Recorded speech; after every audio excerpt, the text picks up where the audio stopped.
서로 인사하겠습니다. 참 잘 오셨습니다.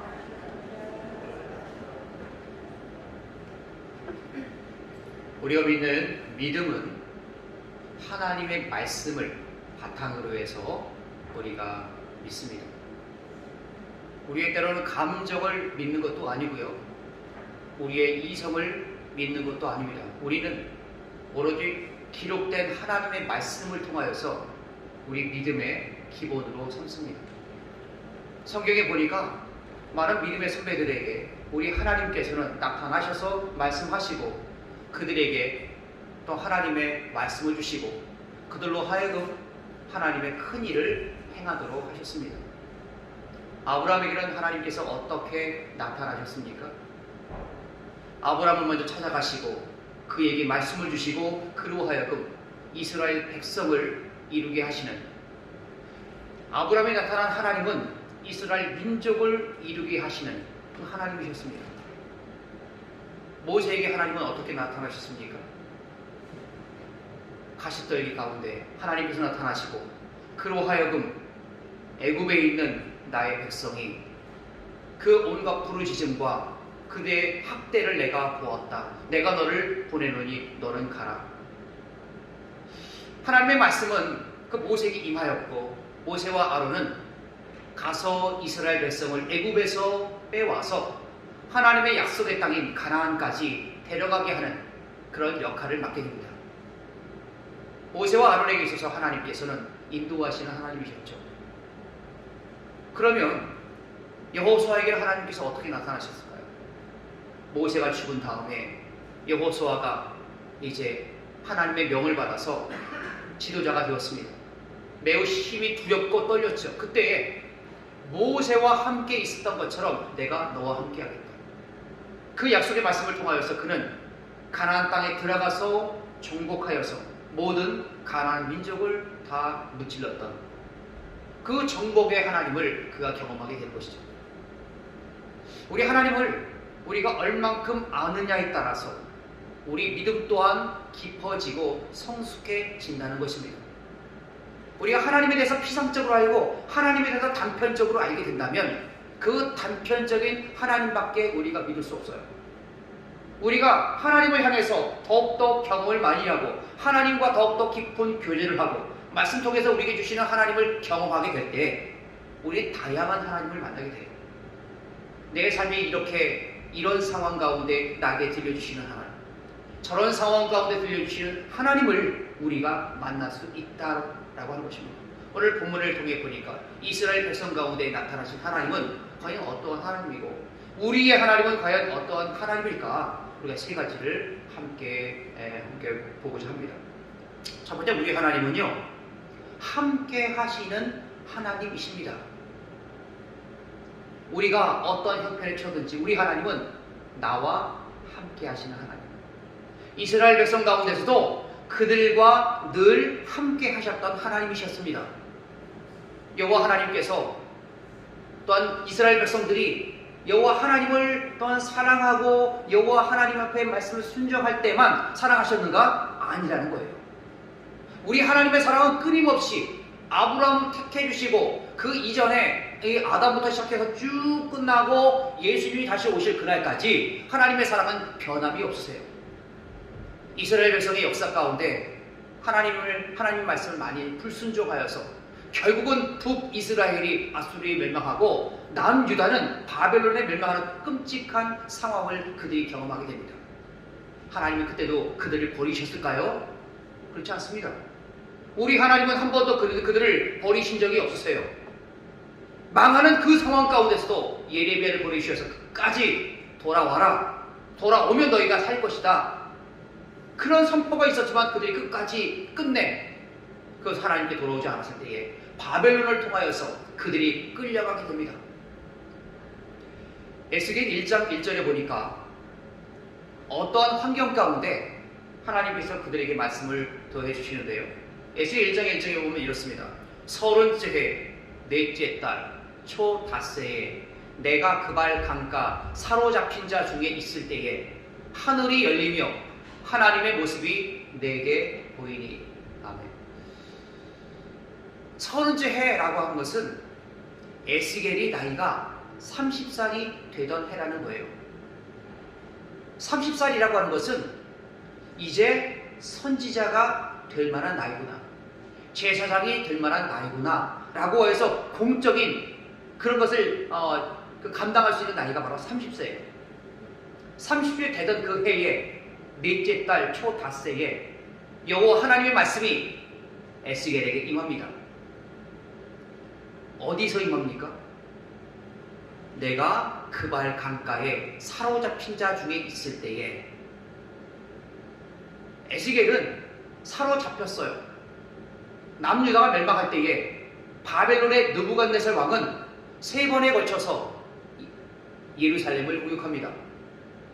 첫 번째 공격하여서 사람들을 잡아가지고 포로로 잡아갑니다. 그때 잡혀간 사람이 다니엘이 그때 잡혀갑니다. 두 번째 또 공격하여 또 잡아가요. 그때 잡혀간 사람이 에스겔이고요. 마지막 와서 잡아갈 때는 싹 잡아갑니다.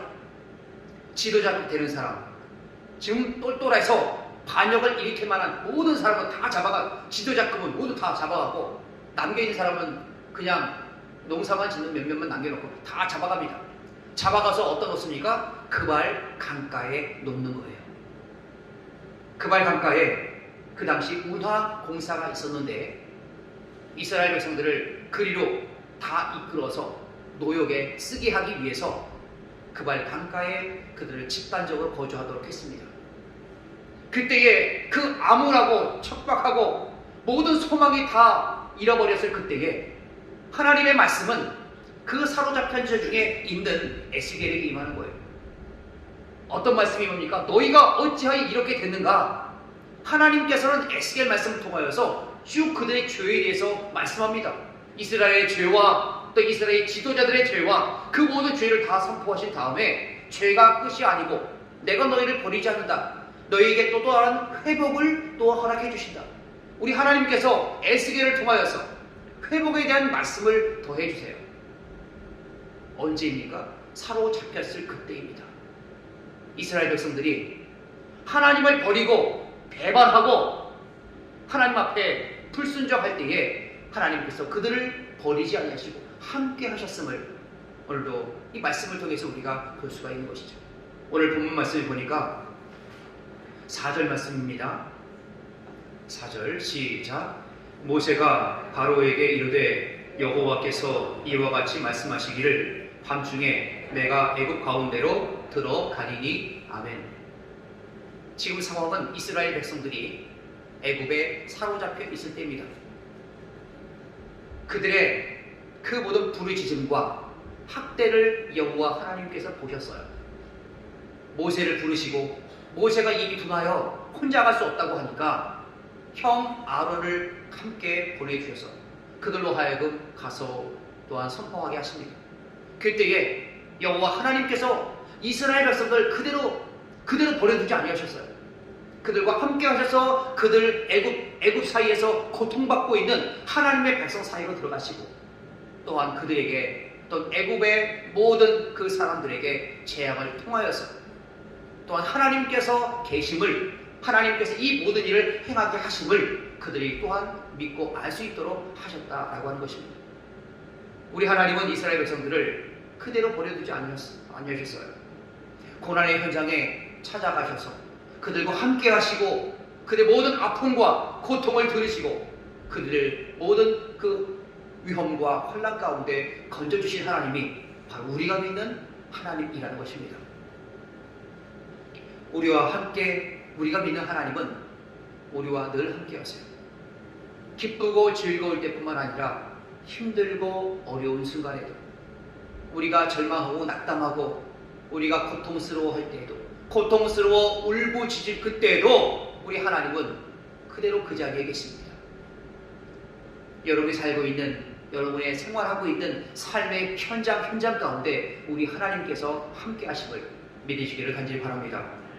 미국에서 가장 오래 산 사람이 있는데요. 그 사람은 찰스 스미스라고 하는 사람이라고 합니다. 1842년도에 아프리카 라이베리아에서 태어났습니다. 1979년도에 플로리다에서 죽었다고 하는데요. 138세. 참 많이 살았죠.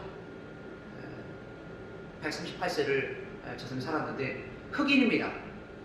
아프리카 태어났는데 노예로 잡혀와서 13살부터 미국 생활을 하게 돼요. 뉴 올리언즈에 와갖고 농장에서 허들 일을 하면서 수많은 죽을 고비를 넘겨가면서 그가 138년을 삽니다. 138년, 그 저 사진은 135세 때 찍은 사진이라고 합니다. 근데 찰스 스미스가 임종을 직전에 두고 찾아갔던 목사님께 했던 기도가 바로 이런 기도라고 합니다. 하나님, 내가 흑인으로 태어나게 했음에 감사드립니다. 고통스러운 노동생활도 감사드립니다. 138년간 언제나 내 곁에 계셔주신 하나님께 감사드립니다. 그가 죽을 고비를 수십 번 넘겨가면서 먼 이국 땅에 와서 피부색도 다른 곳에서 또 그렇게 노예가 또 해방됐지만 가지 않고 또 계속해서 생활하고 그러면서 138년 동안 그 삶을 산 후에 하는 고백이 하나님 감사합니다. 왜요? 나와 늘 함께 하셨기 때문에. 나와 늘 함께 하신 하나님 감사합니다. 라는 고백이 찰스 스미스의 마지막 고백이었다고 합니다. 고통스러울 때 우리 하나님은 그대로 버려두지 아니하시고 우리와 함께 하시고 늘 동행하시겠다. 세상 끝날까지 내가 너와 함께 하리라 우리 주님 말씀하셨습니다. 오늘 함께 하신 하나님, 나와 동행함을 믿고 살아가는 귀한 삶이 우리 안에 있기를 간절히 바랍니다. 두 번째, 우리 하나님은요, 구별하시는 하나님이십니다. 하나님은 거룩하십니다. 이 거룩이라고 하는 것은 구별되다 라고 하는 그런 말이죠. 레위기 19장 2절에 보니까 이렇게 말씀합니다. 함께 봉독합니다. 레위기 19장 2절 시작. 너는 이스라엘 자손의 온 회중에게 말하여 이르라. 너희는 거룩하라. 이는 나 여호와 너희 하나님이 거룩함이니라. 아멘. 여호와 하나님께서 거룩하시기 때문에 하나님을 믿는 우리는 어떻게 살아야 합니까? 거룩해라. 하나님이 거룩하시기 때문에. 하나님이 거룩하시기 때문에 하나님을 믿는 우리는 거룩하게 살아야 하는 거예요. 구별되어 살아야 합니다. 하나님께서 저 말씀을 주시면서 이방 민족의 풍습을 따르지 말 것을 말씀합니다. 이방 민족들이 먹는 음식을 먹지 말고 구분하라는 거예요. 되새김질하고 굽이 갈라진 것만 먹으라 말씀하셨고 물고기는 비늘이 있는 것만 먹으라고 말씀하셨습니다. 되새김질하면서 그리고 굽이 갈라진 소는 먹어도 되고 되새김질 안 되고 굽이 갈라진 돼지는 먹어서는 안 되었습니다. 그럼 소는 좋고 돼지는 나쁘냐? 그게 아니죠. 돼지는 먹어서는 안 되고 소는 먹어도 되는 것, 이건 소는 좋고 돼지는 안 좋고가 아니라 하나님께서 거룩하게 구별되는 삶을 살도록 먹는 것조차 구별하셨다는 거예요. 꼭 비늘이 있는 건 먹어야 되고 그렇게 따로따로 구분하시고 그들의 생활도 구분하시는데 어떻게 구분하냐면 몸에 문신을 하지 말 것을 말씀합니다. 왜? 이방인들이 그렇게 살았기 때문에. 난잡한 생활을 하지 말라 말씀하셨습니다. 도둑질하지 말라, 속이지 말아라, 거짓말하지 말고 헛맹세를 하지 말아라, 억압과 착취를 하지 말고 임금을 떼어먹지 말아라, 재판을 공정하게 해라, 머리카락을 둥글게 깎지 말아라, 수염 끝을 손상시키지 말아라. 이 모든 것들은 다 하나님의 백성으로 그렇게 이방인들과 구별되도록 살게 하신 하나님의 그 방법이었습니다. 이 모든 것들은 이방인들이 그렇게 살았던 거예요. 우리 그리스도인들은 마땅히 세상과 섞여 살지만 세상 가운데 구별된 삶을 살아야 하는 것입니다. 오늘 5장 5절부터 7절까지 보니까 하나님께서 구분시키는 그런 장면이 나오는데요. 5, 6, 7절 보겠습니다. 시작. 애굽 땅에서 있는 모든 처음 난 것은 왕 위에 앉아있는 바로의 장자로부터 맷돌 뒤에 있는 몸종의 장자와 모든 가축의 처음 난 것까지 죽으리니 애굽 온 땅에 전무후무한 큰 부르짖음이 있으리라. 그러나 이스라엘 자손에게는 사람에게나 짐승에게나 개 한 마리도 그 혀를 움직이지 아니하리니 여호와께서 애굽 사람과 이스라엘 사이를 구별하는 줄을 너희가 알리라 하셨나니. 아멘. 당시 이스라엘 백성은 애굽 사람과 따로 떨어져 살았죠. 고센이라는 곳에 따로 살았습니다. 그때에 하나님께서 이스라엘 그 애굽 온 전국에 재앙을 허락해 주시는데, 그 재앙 중에 보니까 출애굽기 8장 22절에 보니 이렇습니다. 그날에 나는 내 백성이 거주하는 고센 땅을 구별하여 그곳에는 파리가 없게 하리니 이로 말미암아 이 땅에서 내가 여호와인 줄을 내가 알게 될 것이다. 하나님께서 애굽 전국에 그렇게 파리가 들끓도록 하셨지만 이스라엘 백성이 사는 그 고센 땅만은 구별하시겠다. 파리가 그러면 그 고센 땅에는 뭐 에프킬라가 있어서 거기 안 들어가겠습니까? 거기도 이성적으로 보면 가지요. 애굽 온 땅에 파리가 들끓고 있는데 어찌하여 고센 땅만 구별됐습니까? 여호와 하나님의 능력이라는 거예요. 왜 구분하셨습니까? 이 땅에서 내가 여호와인 줄을 내가 알게 될 것이다. 우리 하나님은 항상 하나님께서 살아 계심을, 하나님께서 함께 하심을 알기를 원하세요. 그것을 통하여서 재앙이 오지만 그러나 하나님의 백성들은 반드시 구분하신다. 반드시 구별하신다라는 것을 말씀해 주세요. 그럼 파리 때만 그랬을까요? 예전 번역의 악질, 지금 개정개혁에는 돌림병도 마찬가지입니다. 이스라엘 가축과 애굽의 가축을 나누세요. 이스라엘 가축에는 괜찮고 애굽 가축에는 돌림병이 돌아서 죽어요. 독종이 일어났습니다. 요즘 번역에는 악성 종기죠. 악성 종기가 일어났어요. 사람과 모든 짐승에게 다 옮아요. 그러나 이스라엘 백성은 옮지 않습니다. 우박이 내립니다. 애굽 전 지역에 다 우박이 내려요. 그런데 희한하게 고센 땅만은 우박이 내리지 않아요. 흑암이 3일 동안 애굽 전국에 다 흑암이 내렸습니다. 그때에도 고센 땅은 빛이 있어요. 여러분, 다 깜깜하고 거기만 하늘이 뚫렸습니까? 밤에는 어떻습니까? 여러분, 이건 하나님의 능력이 아니면 설명이 되지 않는 부분이에요. 마지막 애굽의 장자가 다 죽습니다. 성경에 보니까 그 왕 위에 있는 왕자로부터 시작하여서 그 하인의 허드렛일 하고 있는 하인의 그 장자, 심지어 그 동물의 가축에 처음 난 것까지 다 죽는 거예요. 그럴 때 하나님께서 어떻게 구분하십니까? 너희는 어린 양의 피를, 어린 양을 잡아서 그 피를 좌우 설주와 임방에 발라라. 그러면서 하시는 말씀이 내가 피를 볼 때에 너희를 넘어가리니 재앙이 너희에게 내려 멸하지 아니하리라. 그 죽음의 천사가 왔을 때에 어린 양의 피를 딱 봤을 때에 넘어간다고 합니다. 죽음이 넘어가는 6월 가는 겁니다.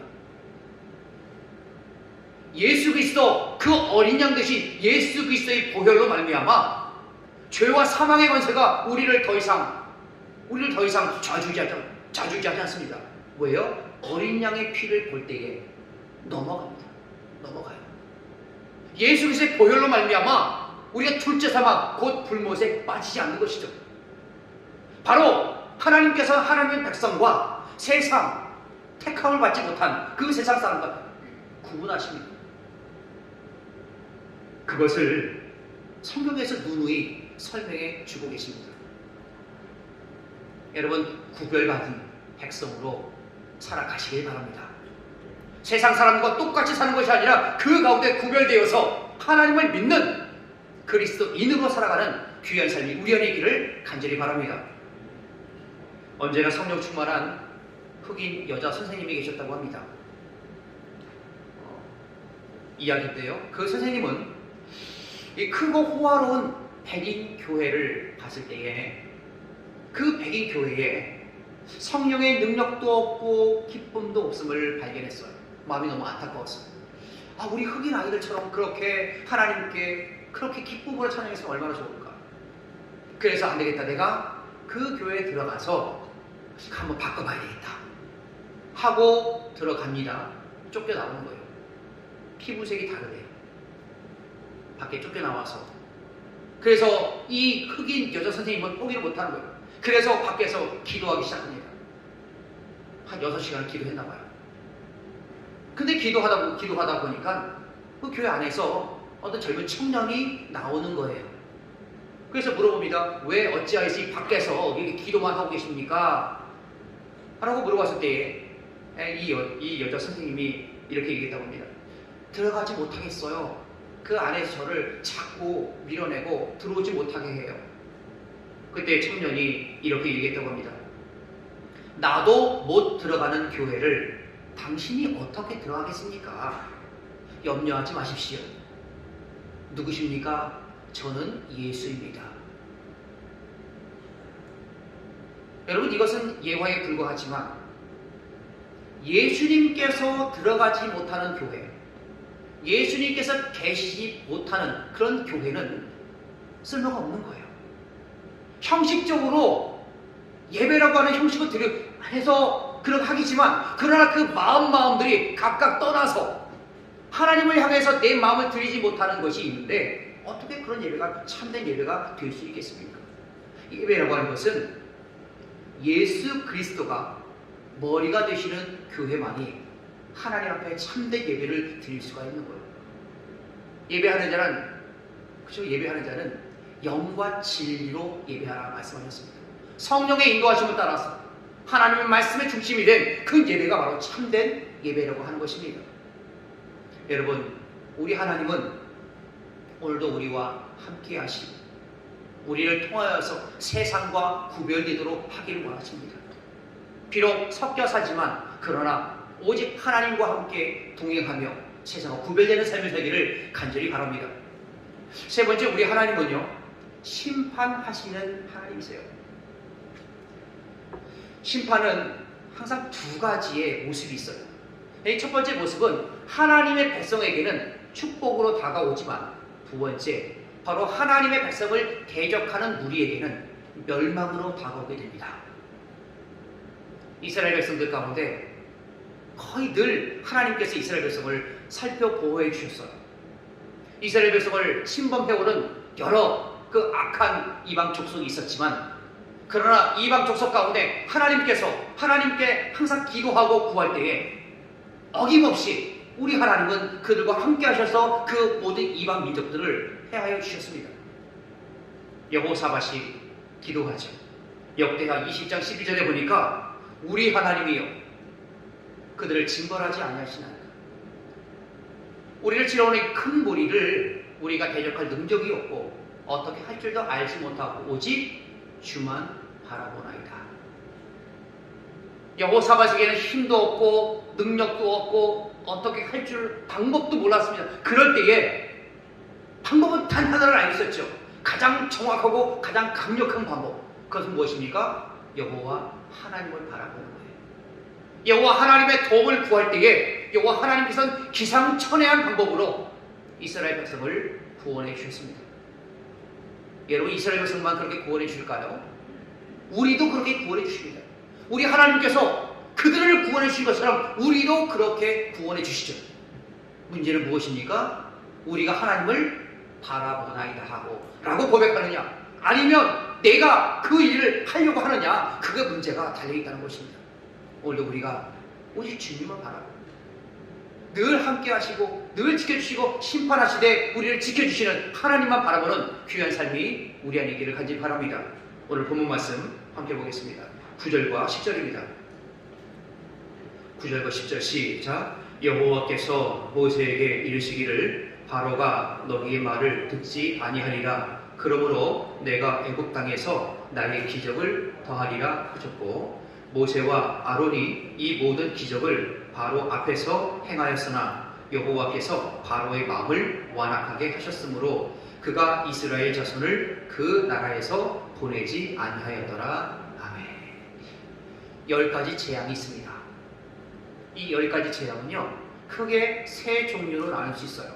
첫 번째 종류는 재산에 대한 피해예요. 가축이 죽었어요. 농작물이 다 죽습니다.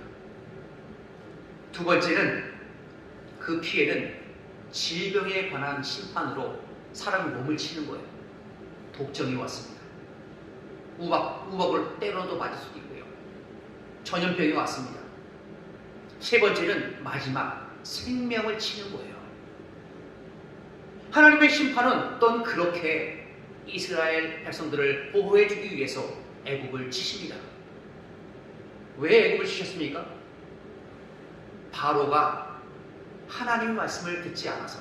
더욱더 정확하게 말씀드리면 여호와 하나님께서 애굽의 바로의 마음을 강팍하게 하셨기 때문에. 왜 그렇게 강팍하게 하셨을까? 성경에 보니까 이렇게 말씀합니다. 내가 그 밤에 애굽 땅에 두루다니며 사람이나 짐승을 막론하고 애굽 땅에 있는 모든 처음 난 것들을 다 치고 애굽의 모든 신을 내가 심판하리라. 애굽에 있는 모든 신은 다 헛것이라는 거예요. 그 나일강에 있던 모든 것도 헛것이고, 곤충의 신도 다 헛것이고, 밤을 주관하는 것도 다 헛것이고, 생명을 주관하는 모든 것 다 헛것이라는 겁니다. 오직 여호와 하나님만이 유일한 참신이라는 것을 애굽의 10가지 재앙을 통해서 그들에게 선포하셨어요. 내가 여호와인 줄을 너희가 알리라. 우리 하나님의 심판의 과정을 통하여서 하나님께서 어떠한 분이신지를 나타내기를 원하셨습니다. 우리 하나님은 심판하시는 분이에요.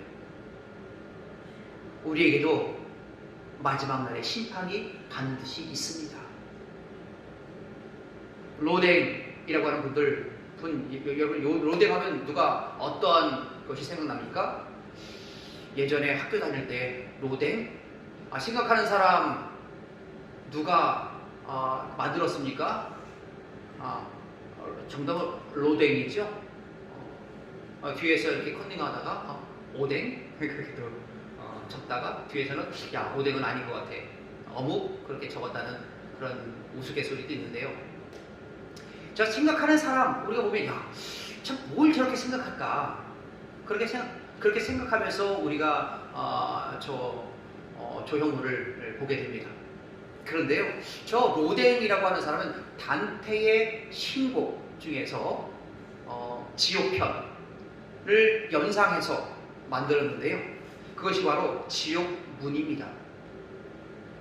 지옥문을 저렇게 만들어요. 로댕이. 지옥문을 여러분 자세히 보면 문이 있는데 그 문 바로 위에 저렇게 사람이 있어요. 저 사람이 어떻게 생긴 겁니까? 더 크게 하면 아까 보여줬던 로댕에 생각하는 사람이에요. 저 지옥문 위에서 저 사람은 무엇을 저렇게 생각하고 있을까? 로댕은 저 지옥문을 통해서 그 만들어놓은 조형물을 통해서 무엇을 생각하길 원했을까? 나름대로 다 생각이 있겠죠. 그러나 신앙적인 관점에서 본다면 저 작품은 우리에게 아주 귀한 통찰력을 주세요. 정말 저 지옥이라는 것이 있다는 말인가? 그러면 내가 비록 교회는 다니고 있지만 그곳에 지옥에 갈 수 없다는 확신은 나에게 있는가? 또는 예수님의 재림이 확실하게 있는 것인데 하나님의 심판은 반드시 있을 텐데 나는 그럼 어떠한가? 여러분, 저 생각하는 사람을 통해서 바로 지옥문에서 생각하고 있는 저 사람의 그 모습을 통해서 우리 신앙을 한번 돌아보기를 원합니다. 내가 정말 형식적으로 믿고 있지 않은가? 주님께서 다시 오실 그때가 반드시 있을 것인데 심판이 있을 것인데 그 심판에 나는 자유로울 수 있을까? 내가 내 겉모습만 예수님을 믿고 살고 있지 않은가? 여러분, 한번 오늘 이 말씀을 통해서 우리 자신을 한번 돌아보길 원합니다.